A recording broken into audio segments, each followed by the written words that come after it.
Hola, buen día. ¿Cómo están? Vamos a hacer como hacemos siempre, esperar unos minutitos para que se vayan sumando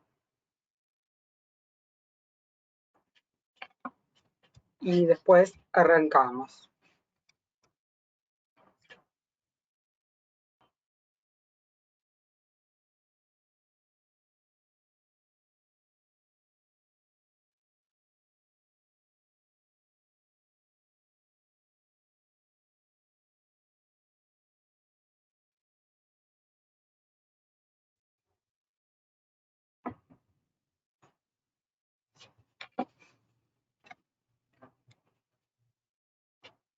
Bueno, vamos empezando, les cuento cómo vamos a hacer. Bueno, vamos a hacer como siempre. Eh, Primero nosotros les vamos a ir contando algunas cosas que tienen que ver con la presentación de hoy y después ustedes van a poder ir haciendo preguntas a medida que vayan teniendo dudas o que se les vaya ocurriendo. La idea es como tratar de mostrarles lo más claro posible hoy cuál es el detrás de lo que ustedes ven. O sea, ustedes en algún momento son llamados para un trasplante y detrás de todo eso hay un proceso que se va dando, hay una serie de pasos que se van dando para llegar a ese momento. Entonces, eso que nosotros no vemos, que no vemos qué es lo que pasa, que no vemos dónde empieza, dónde termina, los tiempos, todo eso es lo que nosotros hoy intentamos mostrarles. Obviamente, cerré un poquito mi ventana, vivo en un departamento en un 10º piso que es súper ruidoso. Entonces vamos a tratar de mostrarles todo eso de manera ilustrativa para que ustedes puedan imaginar cada uno de esos pasos hasta que llega el momento del trasplante. Entonces yo voy a ir compartiendo mi pantalla para que ustedes lo puedan ver. Decime, Manuel, hoy nos está ayudando Manu porque Vale no podía estar. Así que, Manu, decime cuando ya se ve la pantalla. Ahí se ve la presentación, Ro. Si quieres la puedes maximizar. Perfecto. Sí, lo que quiero hacer también es cerrar mi imagen que también me estaba viendo. Bueno,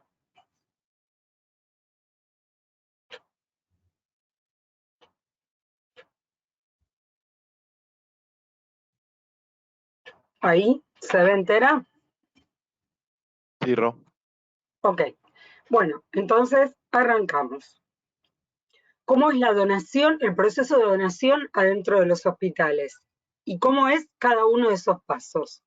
A mí me pareció primero contarles, seguramente todos ustedes lo saben, pero recordar que nuestro país está organizado de la siguiente manera. Hay un instituto nacional, que es el INCUCAI, que es como el instituto que regula y que fiscaliza todas las actividades de donación y trasplante en el país, pero luego hay organismos que son los organismos provinciales en cada una de las provincias, como si fuera un INCUCAI en cada una de las provincias. Y esos organismos son los que desarrollan esos procesos de donación, o sea, los que los llevan adelante y los que dentro de la provincia también regulan, fiscalizan, controlan todas las actividades de donación y trasplante dentro de cada una de las provincias. Y dentro de esas provincias están los hospitales, donde verdaderamente se va a llevar ese proceso de donación. O sea que toda esa situación ocurre dentro del hospital y ahí es donde empiezan todas esas comunicaciones, donde desde el hospital avisan al organismo de su provincia que van a iniciar un proceso de donación, donde el organismo provincial se pone también en contacto con el INCUCAI, también por ser cuestiones logísticas, porque no en todos los procesos los equipos de trasplante y los receptores están dentro de la propia provincia. Entonces, nuestro país es un país muy extenso y muchas veces esto implica que tengan que viajar de un lugar a otro, es decir, que desde el primer momento en que existe un donante, esas comunicaciones telefónicas empiezan para poder coordinar cada uno de esos pasos y que el proceso resulte de una manera adecuada. Yo acá puse, vos, Manu, cualquier cosa que veas que se corta la voz o algo, me avisás para que yo pare, pero Dale, en por ahora viene bien. principio lo que... ¿Cómo? Va bien por ahora. Sí. Muy bien. Bueno, en principio quería mostrarles con esta diapositiva que hay, los pusimos en forma de pasos, pero muchos de estos pasos que ustedes ven acá se dan de manera simultánea. No es que se va dando uno, otro. Entonces también para darles una idea de lo que es la coordinación. En un momento se inicia el proceso, en otro momento se certifica el fallecimiento de la persona que va a ser donante de órganos, luego se hace la selección y el mantenimiento de esos órganos, el cuidado de esos órganos para que esos órganos lleguen bien al momento del trasplante, luego se verifica la voluntad del fallecido, cada una de estas cosas las vamos a ir viendo. Se empieza también simultáneamente la búsqueda de los receptores. ¿Quiénes son los que van a recibir estos órganos? Porque yo necesito saber si están dentro de la provincia, si los tengo que llamar para que viajen, si necesito una muestra más de sangre para hacer un estudio más. Necesito saber todas esas cosas y todos esos pasos tienen que estar aceitados. Hago esa búsqueda y finalmente digo, estos riñones van a ir a estos pacientes, este corazón a este paciente, este hígado a este paciente, que es la parte de asignación, extracción de los órganos del donante y la parte de asignación de los órganos. Asignación quiere decir, elegí una persona a la cual se lo voy a dar. Y el paso 7, que ya es el traslado de esos órganos para llegar al centro de trasplante. Entonces, empezamos por el 1. ¿Dónde empieza el proceso de donación? En los hospitales, excepto que sea una donación de tejidos, las córneas, es un proceso que cuando es un donante solamente de córneas puede empezar en un domicilio o puede empezar incluso hasta en la sala velatoria. Pero cuando es una donación de órganos, siempre ese donante va a estar dentro de un hospital. Técnicamente se llama detección. ¿Por qué se llama detección? Porque no nos vamos a quedar esperando que aparezca, sino que nosotros vamos a ir en esa búsqueda y vamos a ver cuáles son los pacientes que pueden ser potenciales donantes casi siempre dentro de una unidad de cuidados intensivos. ¿Por qué digo esa búsqueda?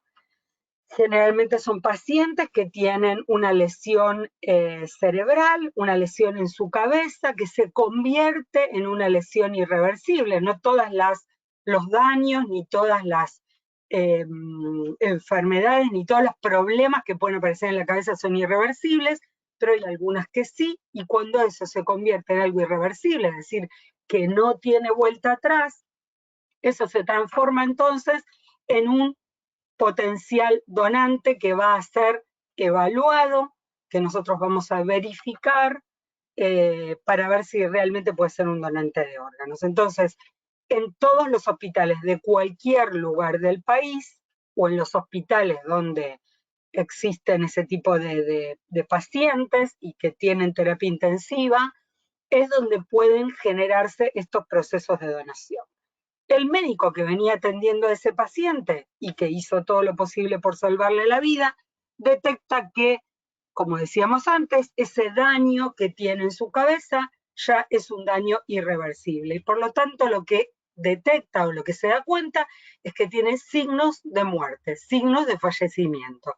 ¿Qué le queda por hacer entonces ahí? Saber claramente a través de métodos técnicos, por ejemplo, un electroencefalograma, si su electro es un electro plano, es decir, si en ninguna zona de su cabeza, lo voy a decir de la forma más simple posible, hay lo que se llama actividad cerebral.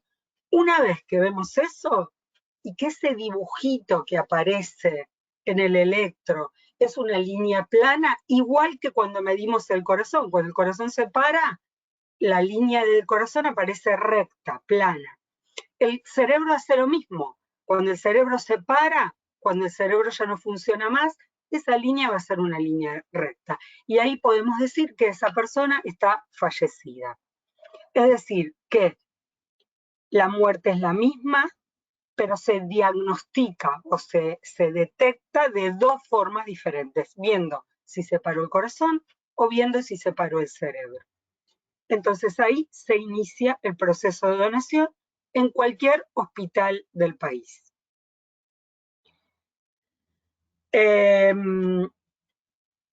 Como les venía diciendo, ahí certificamos el fallecimiento de la persona. Ustedes no sé si recuerdan o alguna vez habrán escuchado que anteriormente, entre la primera evaluación que se hacía, es decir, entre ese primer electro que nos daba una liñita recta o varias líneas rectas y la segunda evaluación había 6 horas. Eso se redujo en niños, digamos, en personas o niños y niñas mayores de 6 años en adelante a 1 hora. Es decir, que se hace la primera evaluación, luego se hace un periodo de observación de 1 hora y ahí se firma el certificado de defunción de esa persona. Entonces, en el momento en que se firma el certificado de defunción de esa persona, obviamente no empieza porque la comunicación con la familia empezó desde antes, pero se comunica a la familia fehacientemente y claramente que su familiar ha fallecido. Por supuesto, el médico empezó antes a hablar con esa familia. ¿Por qué? Porque esa es una persona que no falleció de un instante para el otro, sino que fue teniendo diferentes momentos en su evolución que eran momentos en donde el médico iba viendo que la cosa iba empeorando. Entonces ya venía hablando con la familia, pero en ese momento le dice a los familiares, habla con los familiares y le dice, bueno, todo lo que nosotros veníamos hablando con ustedes, hicimos todas las pruebas y lamentablemente tenemos que comunicarle que su familiar ha fallecido. Ese es un momento obviamente muy especial, donde hay que tener todos los cuidados para que esa familia, digamos, porque nosotros entendemos que para ellos ese es un momento muy difícil, un momento muy doloroso en su vida, y los profesionales que hablan con los familiares deben estar preparados, no solamente en la situación de trasplante y de donación de órganos, sino en cualquier situación frente a lo que es la pérdida de un ser querido, para que la familia pueda sentirse contenida y pueda sentir que los podemos ayudar en ese momento. ¿Ayudar a qué? A sobrellevar su dolor, a expresar sus emociones, a que si quieren llorar, lloren, a que si están enojados no lo digan, a que si tienen alguna duda también puedan decirlo. Es decir, estar ahí y estar con ellos fundamentalmente. Tal vez en algún otro momento podemos hablar en algún otro encuentro de cómo nos preparamos nosotros los profesionales para poder hablar con los familiares en situaciones extremas o situaciones de crisis. Es importante además que el proceso se lleve a cabo de esa manera, porque también eso es lo que va a favorecer que el proceso de donación sea mejor, digamos. Si bien no es la familia ya la que decide en ninguna instancia, excepto en los menores de 18 años, sí es importante que la familia acompañe ese momento. Ningún proceso sería bueno con una familia que esté mal, que esté incómoda, que esté asustada, que esté enojada. Es decir, que lo primero y nuestra prioridad número 1 es contener a la familia y luego hablar de ese proceso de donación que se va a dar, del cual ellos van a estar todo el tiempo informados y van a acompañar todo el tiempo. ¿Qué pasa también durante ese tiempo? ¿Qué pasa desde que el médico encontró los primeros signos de fallecimiento de esa persona hasta que lleguemos al momento de llevar a ese donante a quirófano y poder hacer lo que se llama ablación o extracción de los órganos? Tenemos que cuidar esos órganos y esos tejidos. ¿Por qué tenemos que cuidarlos? Porque ese comando que es el cerebro, que es el que le dice a los órganos lo que tienen que hacer, ya no está. Ya no funciona, entonces no le va a decir a mi corazón cómo tiene que latir, no le va a decir a mi hígado cómo tiene que funcionar, no le va a decir a mis riñones cómo tiene que funcionar. Entonces, desde afuera, los médicos que están cuidando a ese donante y a esos órganos van a tomar determinadas medidas para que esos órganos lleguen de manera correcta al momento del trasplante para quienes lo necesitan. Entonces esas son horas donde hay un médico, un enfermero, un equipo que está al lado del potencial donante cuidando esos órganos. Porque también puede pasar algo que es que ese corazón de repente se pare, digamos, se detenga por todo esto que hablamos recién.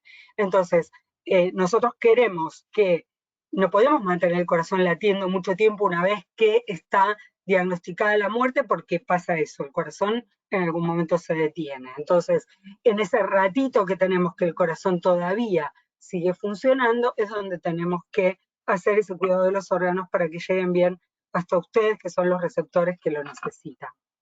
Vieron que muchas veces hablamos del Sintra y decimos, les explicamos a ustedes, la distribución se hace a través del Sintra, cargamos los datos a través del Sintra.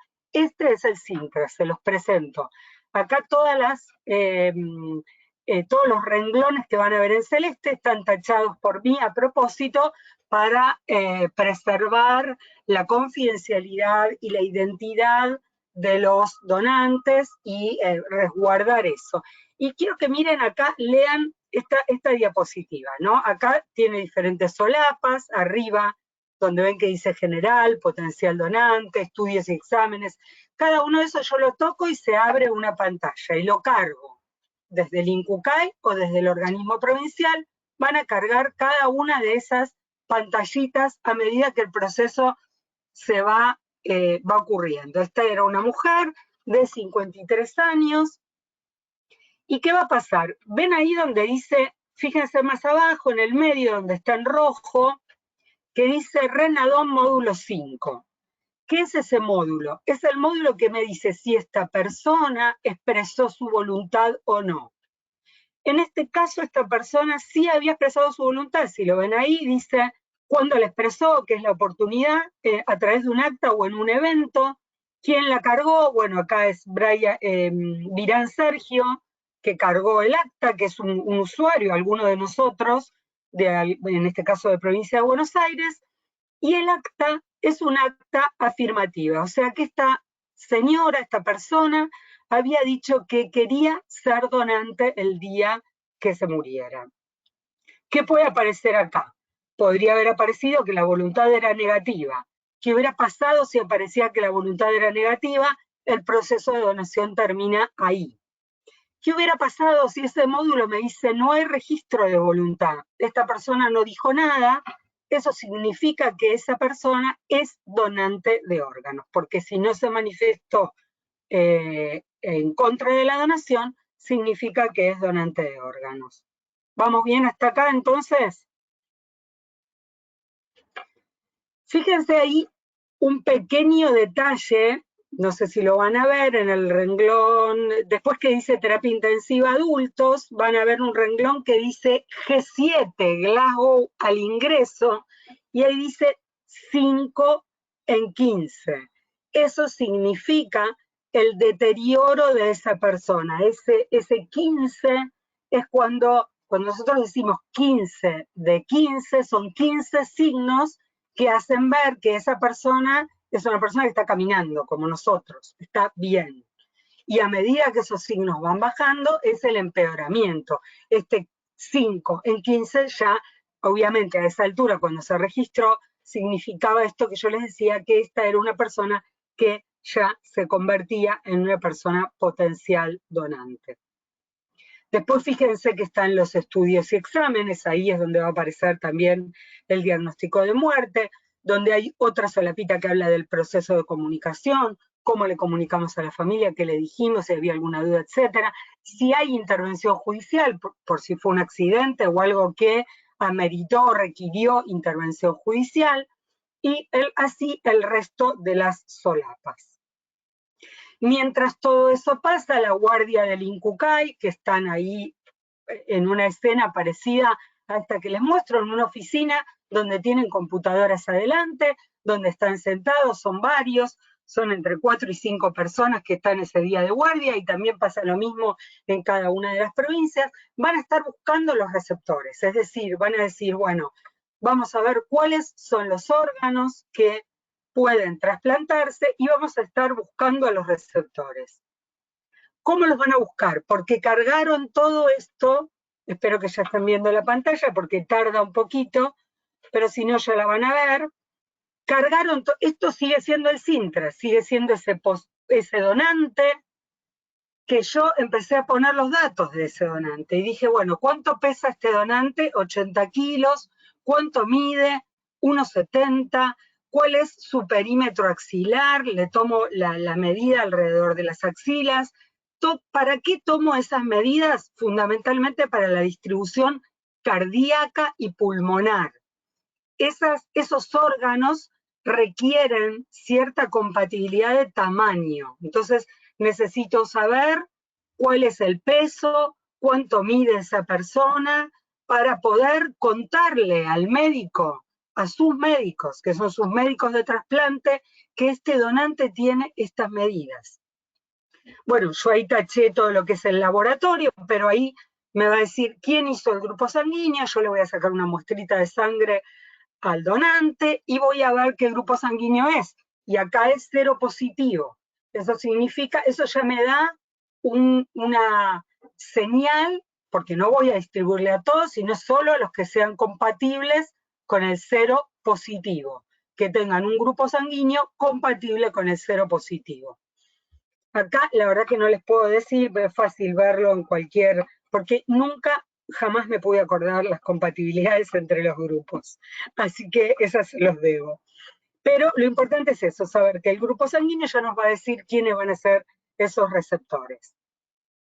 Luego, fíjense abajo, ¿vieron cuando ustedes se hacen el estudio que les piden, sobre todo los renales, los pacientes que están esperando un riñón, les piden lo que se llama HLA o estudio de compatibilidad? Es para esto que ven acá abajo. Ahí donde dice histocompatibilidad, esta no es la de ustedes, es la del receptor, la del donante. Estas son el HLA del donante.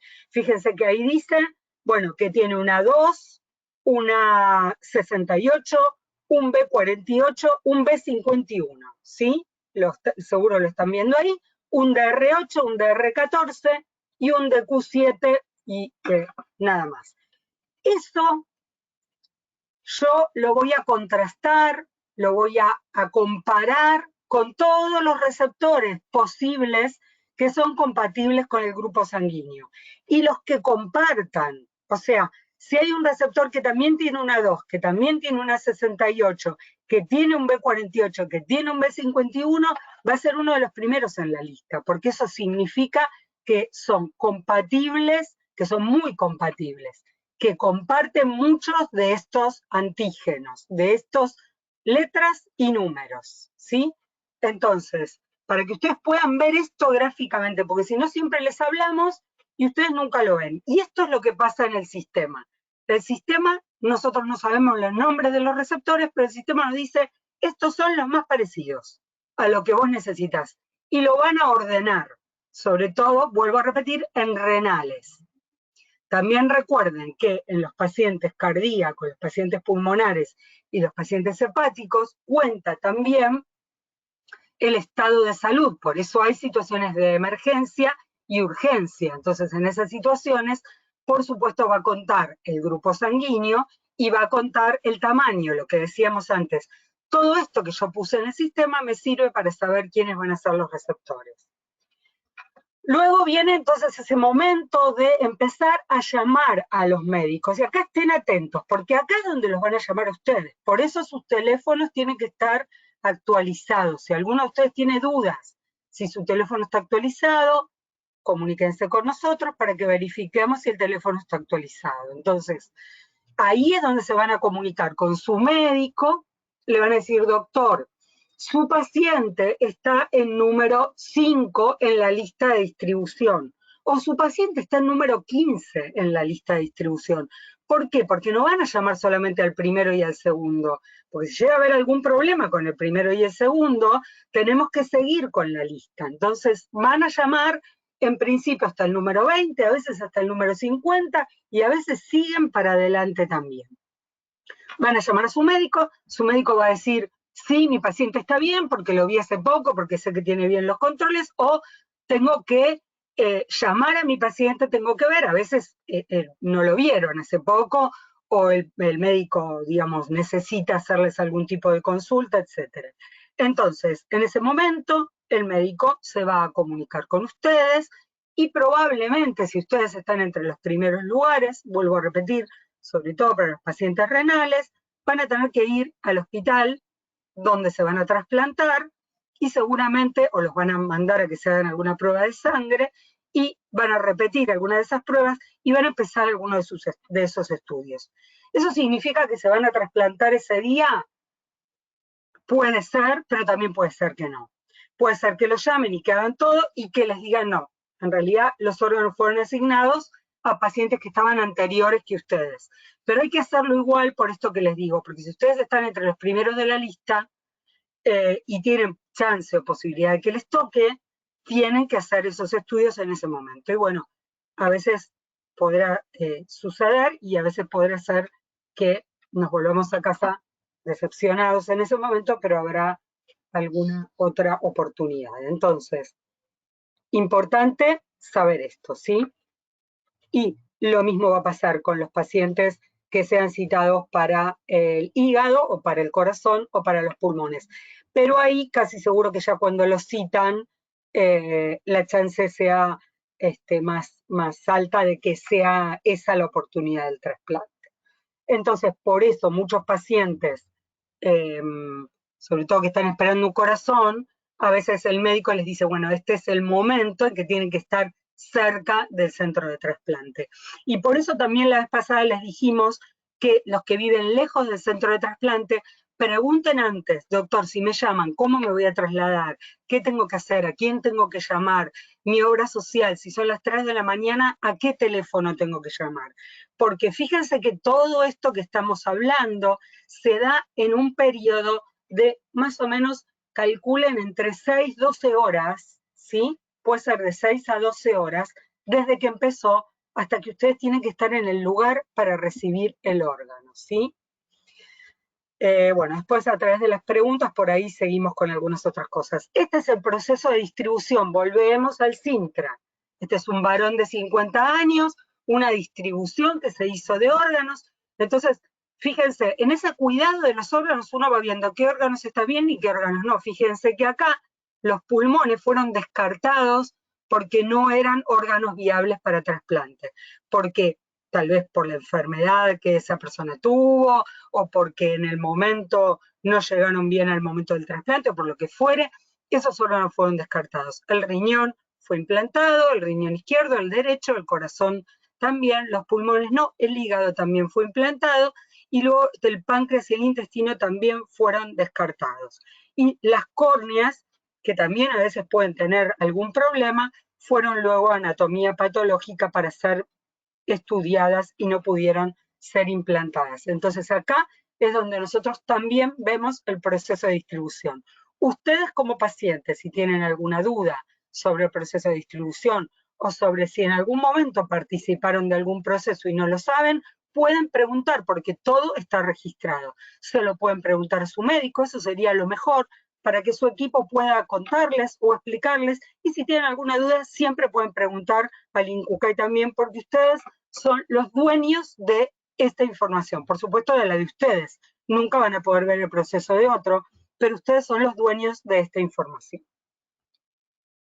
Una vez aceptados los órganos, entonces los centros de trasplante ya empiezan a preparar a sus pacientes, aun cuando no haya llegado. ¿Por qué? Porque el equipo por ahí, de un equipo que está en Capital, tiene que a lo mejor tomar un vuelo, ahí ya la coordinación es un poco más difícil, toman un vuelo y se van viajando a buscar ese corazón, a lo mejor a Corrientes, y vuelven de Corrientes con el corazón, pero mientras tanto, el equipo va preparando su receptor, es decir, ya lo llamaron a ustedes, ya les hicieron el prequirúrgico en ese momento, les hicieron los estudios que les tengan que hacer y los van preparando para cuando ese corazón llegue poder implantarlo. Los equipos a veces viajan por separado, no pueden viajar todos en el mismo avión. ¿Por qué? Porque en el quirófano, el primer equipo que entra al quirófano del donante donde está el donante, es el equipo cardíaco y es el primer equipo que va a tomar el avión y va a volver con el corazón.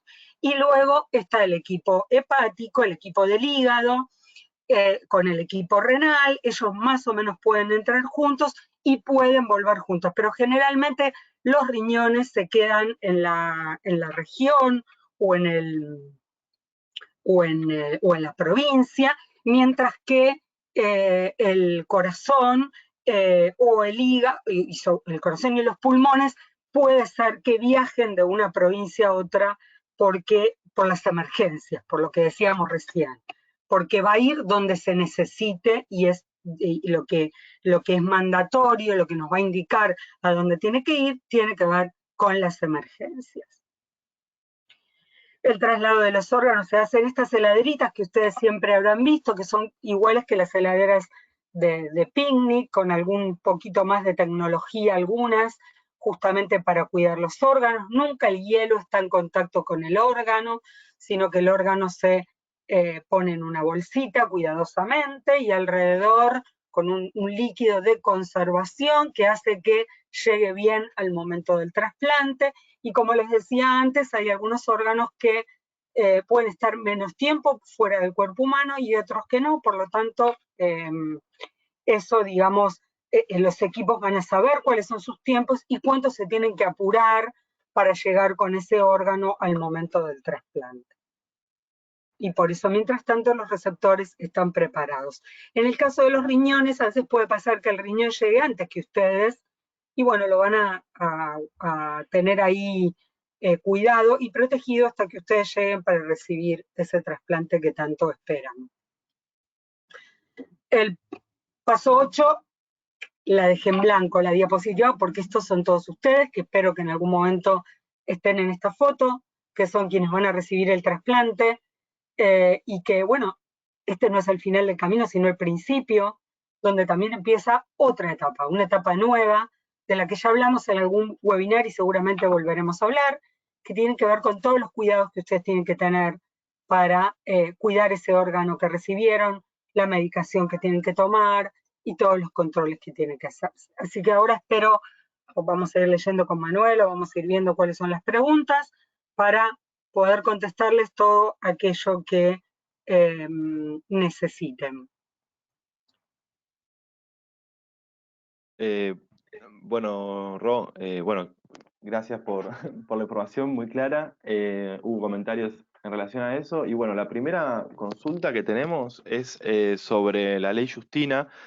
Al parecer, a partir de una nota en el diario Cordillerano, surgieron algunas dudas sobre si se está implementando o no la ley. Y bueno, por ahí vale la pena hacer una aclaración sobre eso. Por supuesto.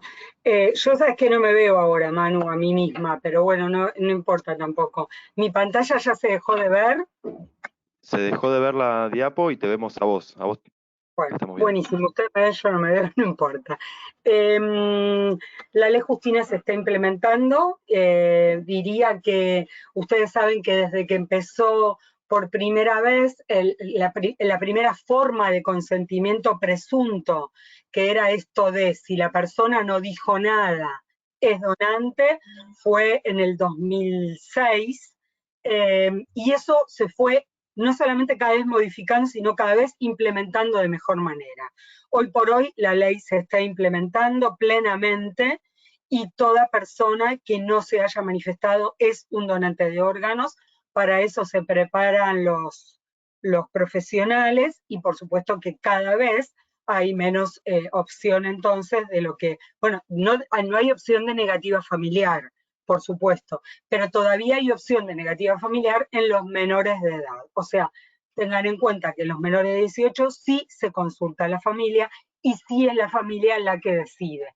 Y en esos casos seguimos trabajando para disminuir esa negativa en esas instancias porque se necesitan tanto órganos para adultos como para pacientes pediátricos. ¿Cómo era lo de la nota, Manu? Que eso no me acuerdo lo que me mencionaste. Bueno, que en este caso quien nos preguntó fue Eduardo, y él habló sobre una nota que salió en el diario Cordillerano, en el que, según lo que nos dice Eduardo, como que está en duda si se está cumpliendo la ley o no actualmente. Eduardo dice que él Ah, sabe que perfecto. sí, pero lo trajo porque dice como que mucha gente por ahí está, le genera esa duda de si se está cumpliendo o no. Bueno, gracias Eduardo. Igual la vamos a buscar la nota para ver si podemos ver un poco qué fue lo que pasó ahí, pero sí, la ley se está cumpliendo y bueno, nada, esto que te decía, y la verdad que estamos muy satisfechos con la formación que se está dando y hay mucho control por parte de cada una de las direcciones, no solo provinciales, sino también del INCUCAI, en ir haciendo un seguimiento de ver cómo se van haciendo estos procesos, sobre todo porque cuando uno puede detectar por ahí que hay algo que no se está cumpliendo o que hay algo que le parece que no funciona, tiene que corregirlo inmediatamente. Bien. Otra pregunta, Manu.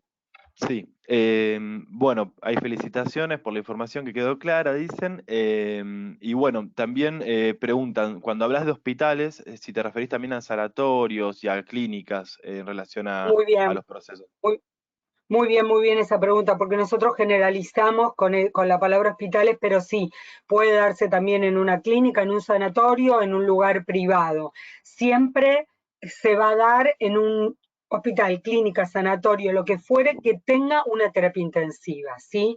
Porque recuerden que dijimos que los procesos de donación de órganos comienzan en las terapias intensivas, entonces siempre se va a dar en esos lugares, pero sí, en cualquier institución de salud que tenga terapia intensiva, de cualquier punto del país. Bien, Y perfecto, y en eso contesta. muchas de ellas, que son las más grandes, perdón, hay coordinadores hospitalarios. Y en otras hay lo que se llaman ahora, que también fue a partir de la última modificación de ley, que todos llaman ley Justina, hay servicios de procuración. O sea, así como hay un servicio de oftalmología, un servicio de ginecología, un servicio de cardiología, hay un servicio de procuración, es decir, un equipito que se ocupa de, cuando hay un potencial donante, garantizar ese proceso de donación. Sí, te escucho.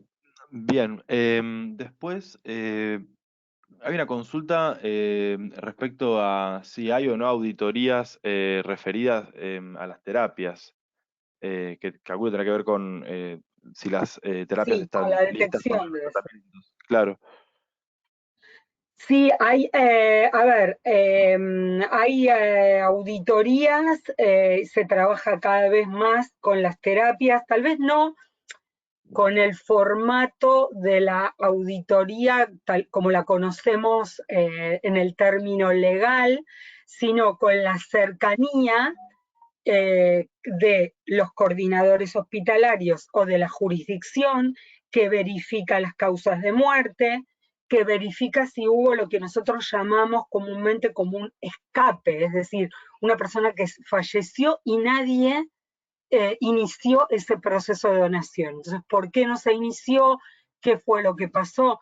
Por ejemplo, uno podría ver que hubo un proceso que no se inició porque en alguna terapia supusieron que esa persona o que ese paciente tenía alguna enfermedad que no lo hacía viable como donante. Entonces, eso también sirve como docencia para que ese equipo sepa cuáles son las causas para descartar, que casi no son muy pocas en estos últimos tiempos, un posible donante o no. O sea que cada vez está más cercano a analizar las causas de muerte y por eso también eso que ustedes vieron que en una diapositiva les dije, fíjense acá donde dice Glasgow 7, G7, eso también tiene que ver. ¿Por qué?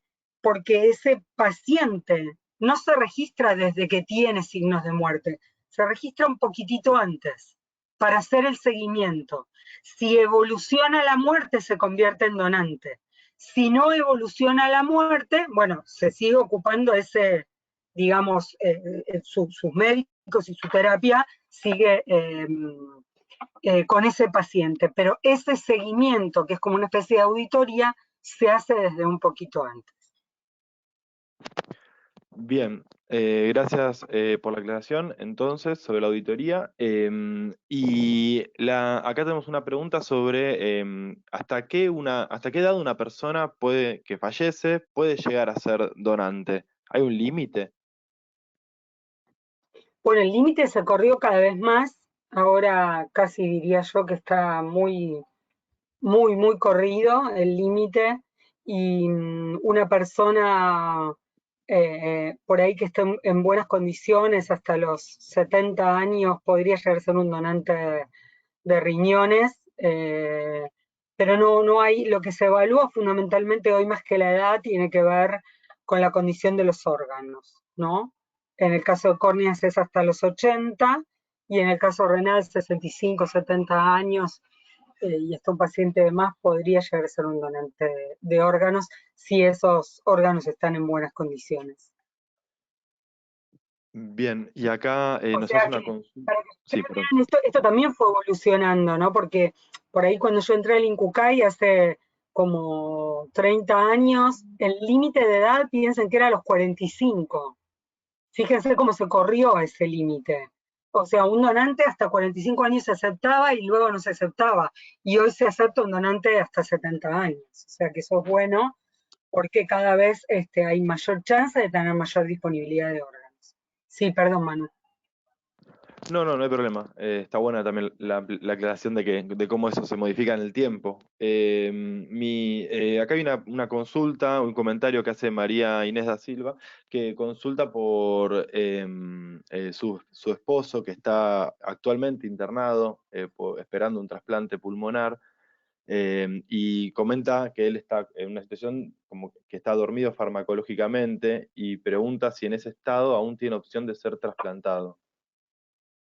Sí, porque los médicos seguramente deben estar tomando algunas de esas conductas como medidas de cuidado. Igualmente siempre nosotros les decimos, pregúntenle a sus médicos, pero muchos pacientes llegan en esas condiciones al trasplante porque esa es una medida más de cuidado en el momento de prepararlos para el momento del trasplante. Por supuesto, son pacientes que están en un estado delicado, pero hay pacientes que llegan en ese estado al momento del trasplante. Así que pregúntale a tu médico, habla mucho con ellos, no te quedes con ninguna duda y bueno, y también sabe que puedes contar con nosotros. Sí, ahora le voy a enviar por privado los contactos del área de pacientes para que los tenga disponibles por si Dale, quisiera comunicarse con nosotros. buenísimo. Eh, Bien, entonces después tenemos consultas sobre quién decide, cómo se decide la participación operativa de un potencial receptor, cómo funciona eso, que es un poco lo que explicaste, pero quizás habría que reponerlo Sí, un no poquito de importa, lo nuevo. repetimos. Lo repetimos, cuando todos esos datos del donante se cargan en el sistema empieza a emitir listas, hace listas que las hace solas, sin que nadie intervenga, como les decía antes, por la compatibilidad digamos, de las medidas, el peso, la talla, etcétera, también por la compatibilidad sanguínea, también por la histocompatibilidad o el HLA y también de acuerdo al estado de gravedad de ese paciente, cada órgano tiene diferentes parámetros o diferentes ítems a tener en cuenta y la lista nos viene sola. Entonces vemos cómo ordenó el sistema de acuerdo a esos parámetros. El sistema lo ordena, este primero, este segundo, este tercero, y ahí es donde nosotros llamamos. Lo que puede intervenir ahí es el médico, que nosotros le decimos, doctor, su paciente está en número segundo, y el médico por ahí nos dice, mira, no, mi paciente en este momento no está en condiciones porque está cursando, está teniendo una enfermedad, una infección en una muela, no sé, por ejemplo. O mi paciente en este momento no está en condiciones porque tiene una complicación con tal cosa, o entonces ahí lo descarta el que dice no lo voy a trasplantar ahora, es su médico. ¿Sí?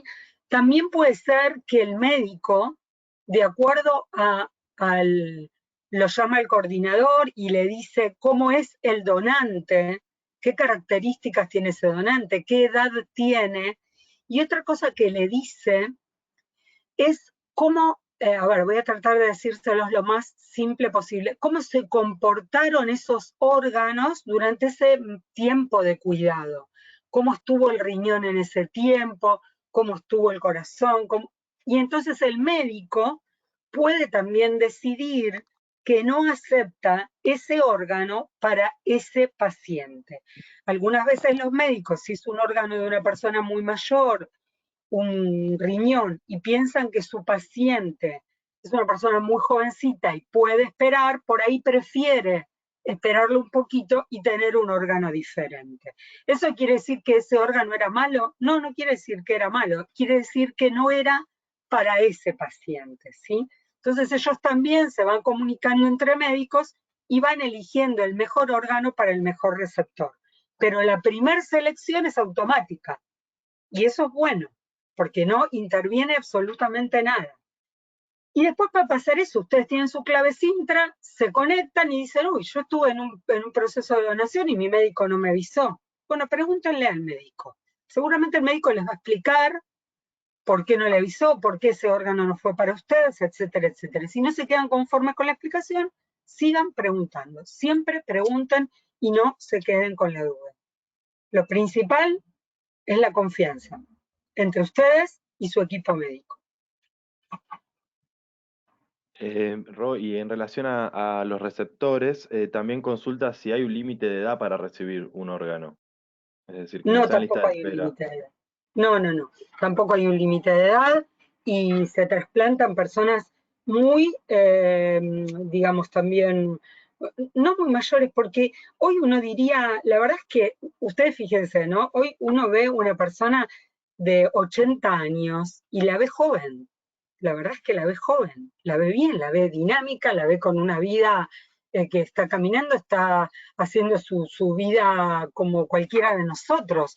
Eso lo digo porque tal vez uno ve fotos desde hace muchos años atrás y dice, uy, una persona que tenía 40 años y ya parecía una persona viejita. Y ahora cambió mucho lo que es digamos, la edad y cómo las personas viven su vida llegando a determinada edad. De manera tal que hoy no hay límite de edad.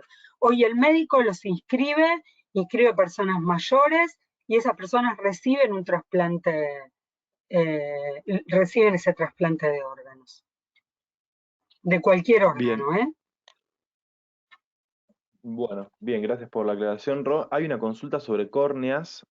Consultan cómo es el proceso en el caso de los trasplantes de córnea, donde se necesita, abro comillas, tal como hace quien pregunta, dice corazón batiente. Pregunta cuál es el proceso en los casos de las córneas.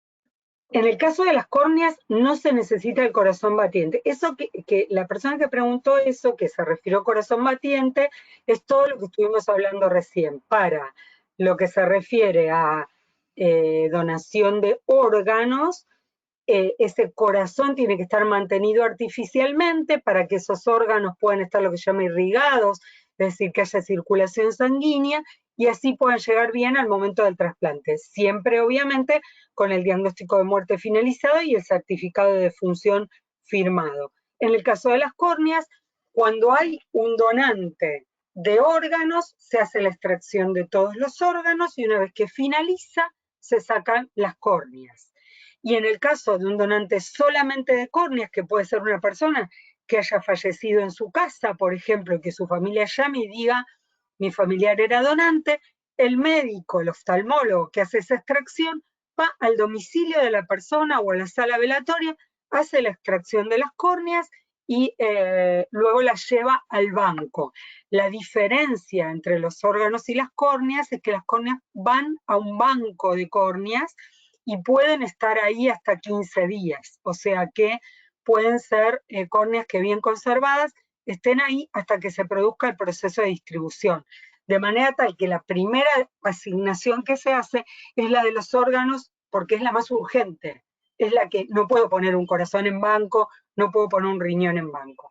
Sí puedo poner las córneas. Entonces, una vez que termino todo el proceso de distribución de órganos, hago la distribución de córneas y pueden estar en el banco cuidadas hasta el momento de llegar al trasplante.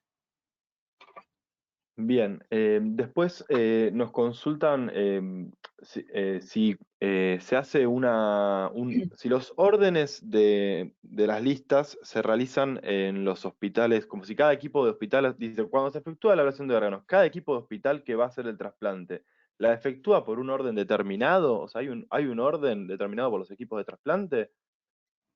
Excelente pregunta.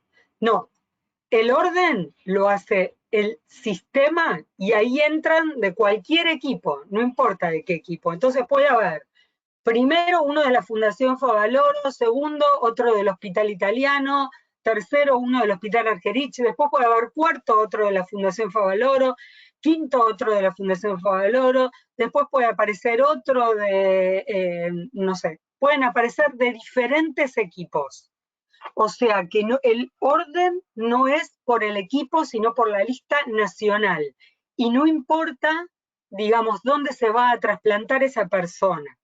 ¿Sí? Importa, en el caso del corazón, el grado de emergencia o urgencia, en el caso del hígado también, aunque se llama MELPEL, es diferente, pero para el caso es lo mismo, es si la persona está en mejor o peor condición en ese momento, eso es lo que importa. Por eso, cuando los llamados se hacen desde la base del INCUCAI o desde la base de la provincia, se hacen a diferentes equipos. No es que pueden llamar al doctor, voy a decir cualquier nombre, ¿no? Pero el doctor López y decirle, doctor, mire, tengo a todos sus pacientes, capaz que lo llaman al doctor López y le dicen, doctor, usted tiene un paciente que está número 2 y un paciente que está número 20, pero en el medio hay otros. Entonces, si para llegar al número 20, el doctor López va a tener que ver qué pasó con los otros equipos y los otros pacientes. Espero que se entienda esto, pero es así, digamos. No es que cada equipo los ordena, sino que quien los ordena siempre es el sistema. Y el sistema le dice al médico cómo están ordenados sus pacientes. Bien, Rob, creo que fue claro la respuesta. Después hay preguntas en relación al COVID. Consulta si se están aceptando donantes que tuvieron coronavirus. No, en principio no. Bien. Y luego la consulta es si hay, bueno, es sobre los plazos, hay todavía consultas sobre los plazos, digamos, en el caso de renopáncreas, hasta qué edad se puede, quizás vale la pena volver a reiterar que tiene que ver con el estado clínico de los pacientes, no hay una edad Sí, estipulada. sí, Igualmente, siempre. Y con eh, respecto, Manu, déjame decir también, a ver, con respecto al coronavirus, ustedes tienen que saber también como nosotros que estamos frente a una cuestión absolutamente nueva. Esto va a ir cambiando día a día, así como fue desde el principio de la pandemia se suspendió todo. Se suspendieron incluso por un periodo de los trasplantes, porque no se sabía, porque además no se sabía tampoco, o sea, había que también introducir otra cuestión en este procedimiento, que es hacerle la prueba de COVID al receptor y al donante, porque esa es una prueba más que se agrega ahora. Hay una cosa que por ahí no dije, pero una de las cosas que se hace al donante se hace una extracción de sangre también para verificar que no tenga enfermedades infectocontagiosas. Entonces, y no transmitirle así algo al receptor. Y ahora esto se hace con el COVID también. Entonces, con el COVID se hace la prueba al donante y se hace la prueba al receptor. El otro día justo escuchaba de un receptor que estaba preparado, le hacen una primera prueba y la primera prueba da como si fuera un COVID dudoso, le vuelven a hacer y da COVID positivo, entonces ahí ya no lo pueden trasplantar. Entonces esto es algo que se agrega, pero quién sabe cómo va a ser en unos meses o en unos años cuando vayamos viendo de qué manera se evalúa, cómo pudo haber afectado el COVID o no. Vieron que ahora todos los que, bueno, yo por ejemplo tuve COVID y ahora me tengo que hacer en breve como un chequeo general, no tengo nada a simple vista, estoy bien, digamos, no parece que tuviera ninguna consecuencia, pero siempre recomiendan hacerse un chequeo un tiempo después de haber tenido el COVID. Quiere decir que todo esto es nuevo para todos. Sí, Manu, bien. perdóname, que me decías. No, no, está muy bien la aclaración. Hay una consulta de Alejandro que pregunta sobre plazos de espera. Él, en su caso, es trasplantado cardíaco. Está hace 3 meses esperando y, bueno, consulta si hay como unos plazos estipulados o cómo sería eso, como la duración de la espera, de qué depende. No, Alejandro, la verdad que no hay plazos estipulados ni plazos que nosotros podamos decir. Les podemos decir que se está trasplantando y que se está procurando, o sea, que casi estamos de a poquito volviendo casi a la normalidad y obviamente queremos ir más allá de la normalidad y que sea trasplantar y procurar cada vez más. No hay plazos, sí. Espero que tengas tu clave Sintra y si no la tenés nos la pedís para que vos también puedas ir monitoreando, puedas ir viendo si estuviste en algún proceso de donación y si tenés alguna duda, como Manuel decía recién, siempre están disponibles nuestros teléfonos para que podamos conversar y contarte un poco, pero lamentablemente no tenemos plazos para poder decirles.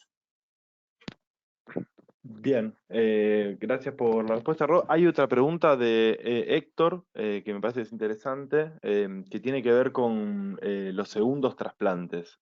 En su caso, por lo que nos cuenta, es un caso de un trasplantado hepático y bueno, como que recientemente comenta que se enteró de esa posibilidad de que exista un segundo trasplante y bueno, consulta si en caso de que de que necesitara otro trasplante, si ingresa en la lista de espera y vuelve al sistema como todo, o cómo sería en ese caso particular, digamos. Sí, sí, vuelve a la lista de espera, el médico vuelve a hacer la inscripción, ahí va a figurar tu trasplante anterior, o sea, tu historia anterior con el INCUCAI, con tu trasplante y todo va a figurar ahí, y el médico hace la inscripción nuevamente y estás ahí igual que cualquier otro paciente. Así que muchas veces hay un segundo trasplante y a veces un tercer trasplante y bueno, y así que no hay ningún problema, no hay ningún límite tampoco para eso. Bien, después hay una consulta de Griselda Ro que tiene que ver con la edad. Pregunta si una persona joven de 22 años tiene prioridades. Habla como digamos, dice una persona de 22 años que espera con ascitis refractaria y ¿cómo es la prioridad con el tema de la edad y los estados clínicos de los pacientes? Por ahí tiene que ver con la urgencia, eso, con los casos de urgencia nacional. Perdón, ¿me repetís, Manu, que Sí, la consulta de Griselda es si una persona de 22 años que está en espera de trasplante hepático, en el caso de ella nombra que tiene ascitis refractaria e hiponatremia y consulta sobre las prioridades, si tiene prioridad una persona de esa edad y con ese caso. en realidad las prioridades están bastante, yo no las conozco todas, por eso tampoco no quiero, digamos, decir una cosa equivocada en esta, pero las prioridades están muy bien establecidas en las resoluciones y ahí dice, bueno, en qué momento dar prioridad a los pacientes cardíacos, a los pacientes hepáticos, a los pacientes hepatorrenales, o sea, para cada patología están establecidas las prioridades. Si vos querés, Griselda, ¿no? Sí, ¿Me dijiste? sí, Bueno, si, Griselda. si vos querés, Griselda, después nos pedís y nosotros te pasamos, digamos, cómo son las prioridades para tu caso particular y en principio para la edad no, la edad solo se tienen en cuenta los menores de 18 años. Luego no hay ninguna prioridad entre una persona de 20 y una persona de 60. Están exactamente iguales en ese sentido. Pero sí puede ser la prioridad por la patología clínica, ¿no?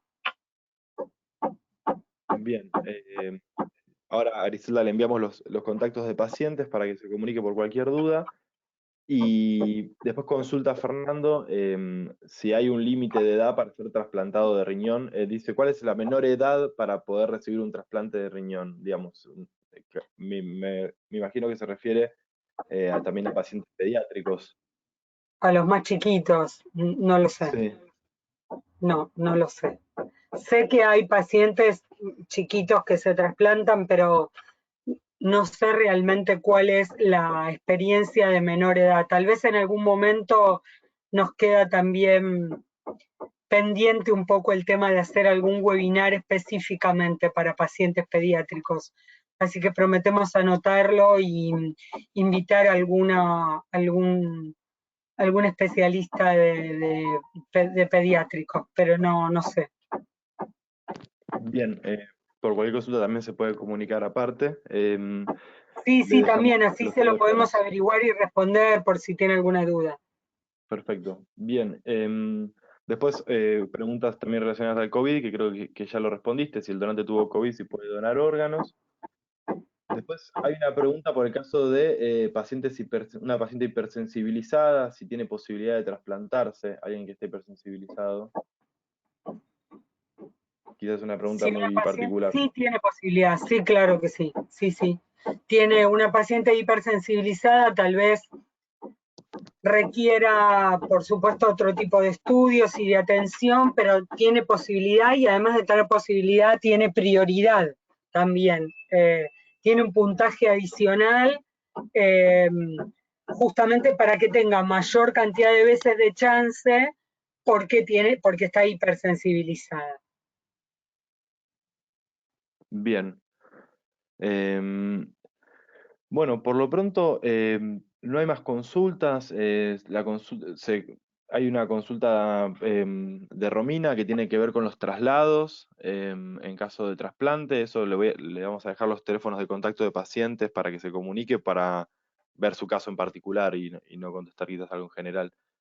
Pero tiene Sí, que el ver tema de con... los traslados, por lo menos decirles, que sí me parece importante decirles esto, que estamos muy atentos a ese tema, que todos los días tenemos alguna, por ahí, situación a la que estamos prestando atención con el tema de los traslados, porque bueno, justamente como decía recién, es una de las cosas que más aceitadas tenemos que tener. Si llega el momento del trasplante y el paciente no se puede trasladar, ese órgano puede llegar a perderse. Pero si ustedes están frente a una situación así, llamen al INCUCAI, no importa la hora, llamen a quien sea para decir que están en una situación así y para que más personas puedan enterarse y ver si se puede accionar. Estamos tratando de que no suceda, por eso creo que es algo que hay que hablar antes con la obra social. Decirle, cuando me tengan que trasladar y me llamen a las 3 de la mañana, ¿a quién llamo? Porque la oficina va a estar cerrada. Mi oficina de OSDE va a estar cerrada. Y si yo llamo por teléfono donde dice mi carnecito de OSDE que tengo que llamar, la persona que me atienda no va a saber de lo que le estoy hablando.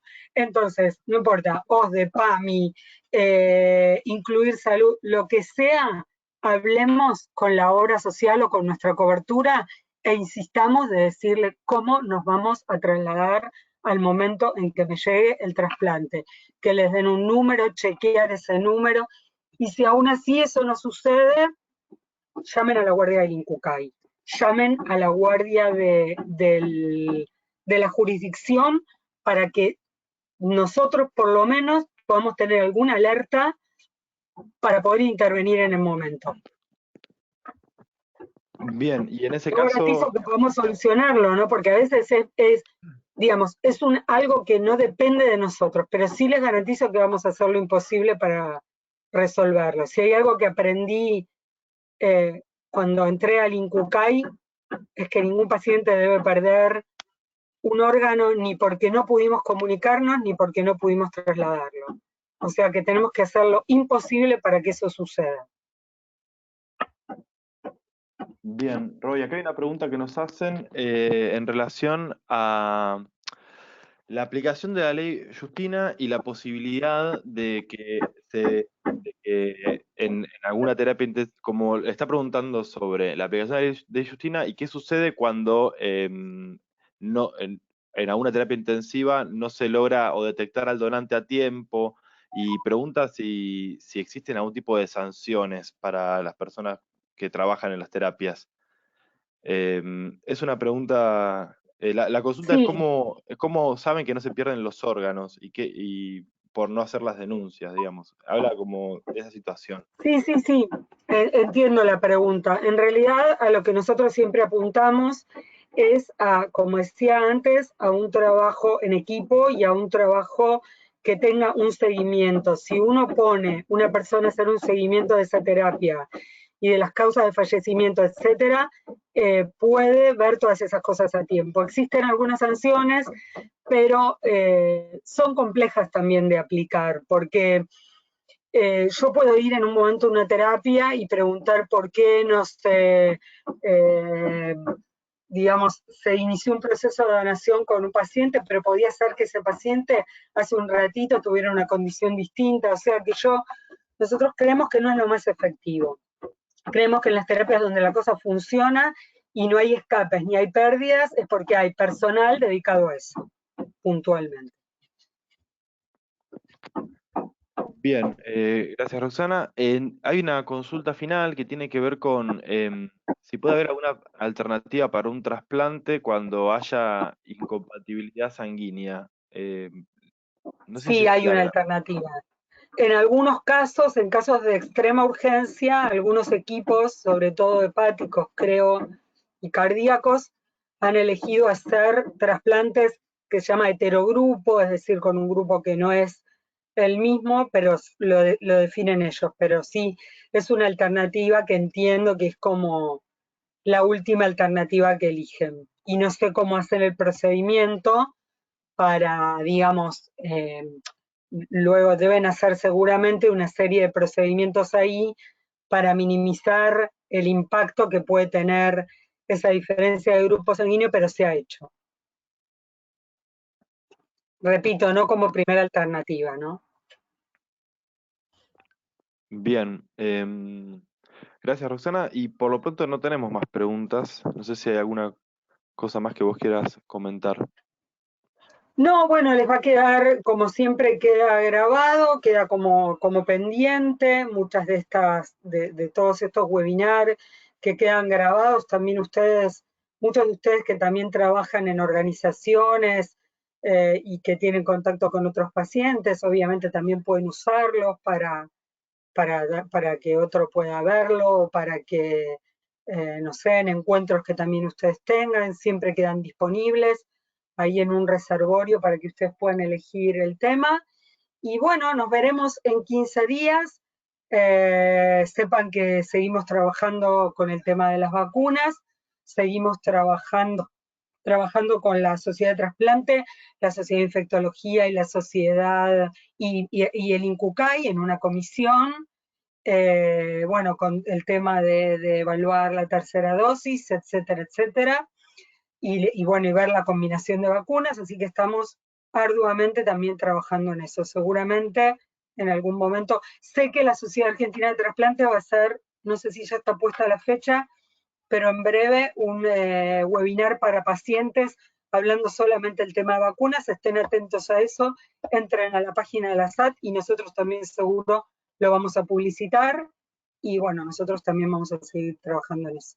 Así que muchas gracias a todos y nos vemos en 15 días.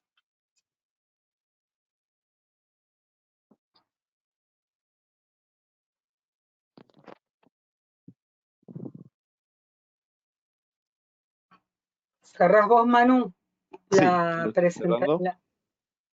Dale.